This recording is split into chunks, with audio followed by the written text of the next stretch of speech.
Halo, selamat datang di vlog Tony Indonesia. Oke, di video kali ini gue mau nunjukkan ke kalian semua itu kontrakan saya, tempat tinggal saya di Jepang ya. Seperti apa kontrakan di Jepang itu dan berapa harganya ya. Jadi kontrakannya itu ada di belakang saya ini.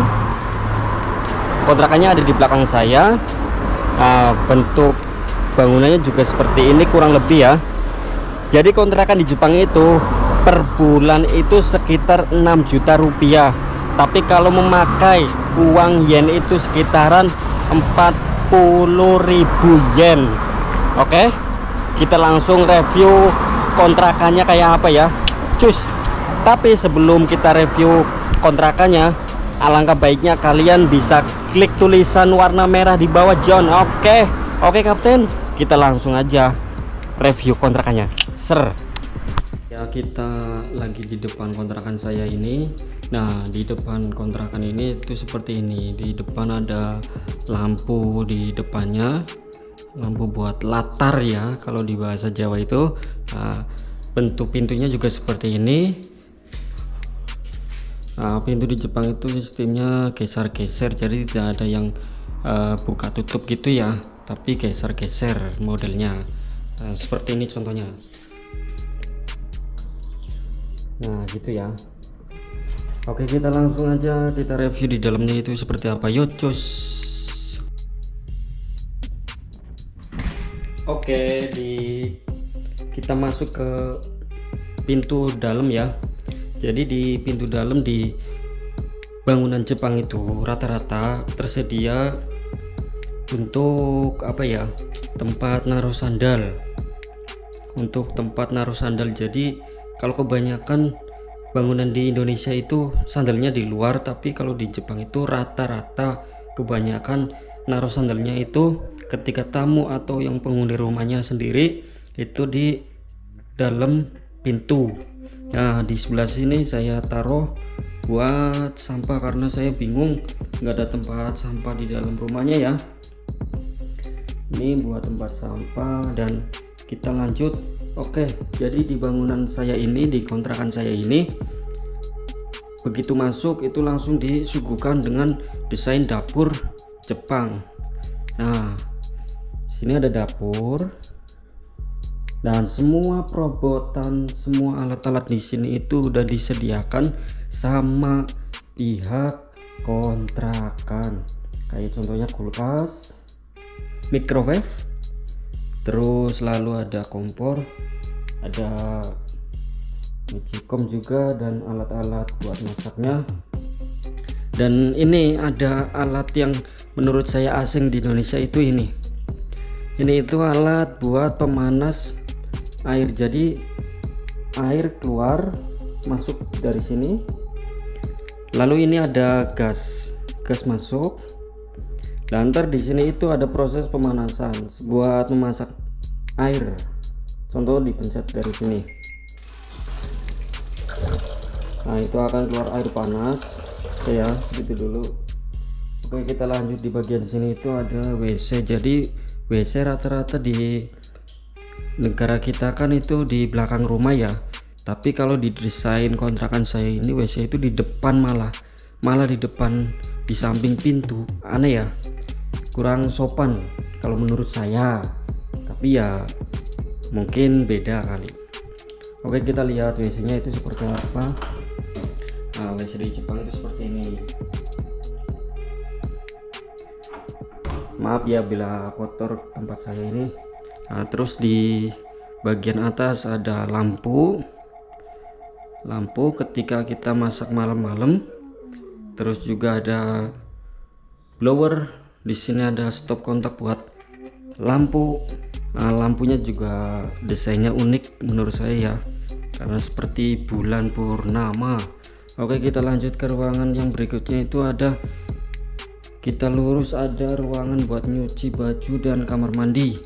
Nah, ini jadi di sini tersedia ada mesin cuci dan buat jemur pakaian. Maaf berantakan.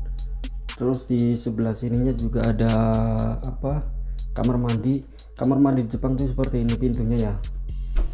kita dorong. Nah kita modelnya lipat, saya lipat. Oke, jadi di dalam, nah ini buat rendam kalau kita lagi musim dingin, kita bisa rendam air panas di sini. Ini bukan kolam ya, tapi kayak ofuro. Ofuro itu kalau bahasa Jepang bahasa Indonesianya itu buat kolam lah, kolam pribadi. Nah seperti pakai shower. Nah bedanya ini nih, tersedia mesin buat memanaskan dan mendinginkan air. Nah ketika kita dipencet ini, ini ada berapa derajat airnya, ada berapa derajat air yang di ofuro, ada berapa derajat air yang lewat sini ya. Dan kita lanjut ke bagian yang lainnya. Yes. Oke, di bagian ruang tamu. Nah ini ruang tamunya. Jadi ruang tamu ini saya setting biar senyaman mungkin lah ya. Di sebelah sini ada lemari. Sebenarnya ini bukan buat lemari ya, ini sebenarnya digunakan kalau di orang-orang Jepang itu, di film-film Doraemon pasti ada, itu buat menyimpan selimut, kalau enggak kasur lipat. Kita lihat dalamnya seperti apa ya, tapi saya gunakan ini buat pakaian, jadi saya fungsi alihkan ya. Yoi. Oke, cancuk, berantakan banget. Ini buat pakaian. Nah, ini juga buat pakaian gantung ya, kain gantung, dan buat kardus-kardus bekas elektronik. Di sebelah sini ada TV, dan itu saya gunakan buat obat-obatan salon. Ada tripod juga, ini ada lemari kecil juga, tapi saya gunakan buat kayak seperti kabel-kabel yang tidak kepakai, kayak contohnya kabel charger dan kabel yang lainnya, handset yang nggak kepakai. Sini ada mainan buat ntar oleh-oleh pulang. Terus di bagian sininya juga ada, ini itu alat buat pendeteksi asap. Jadi ketika banyak asap, ini tuh bunyi itu menandakan kalau ada kebakaran, seperti kebakaran. Terus kayak masak, jendela nggak dibuka atau blower nggak dinyalakan, itu dia akan berbunyi. Yes. Dan sistem lampu yang saya gunakan ini itu bukan lampu pakai saklar ya, tetapi memakai remote. Contoh seperti ini. Remote ini kan posisi nyala.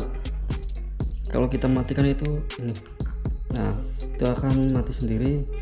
Dan kalau yang ini itu untuk menyalakan, dan ini untuk kayak meredupkan saja. Lalu ini itu ada 30-60, itu timer.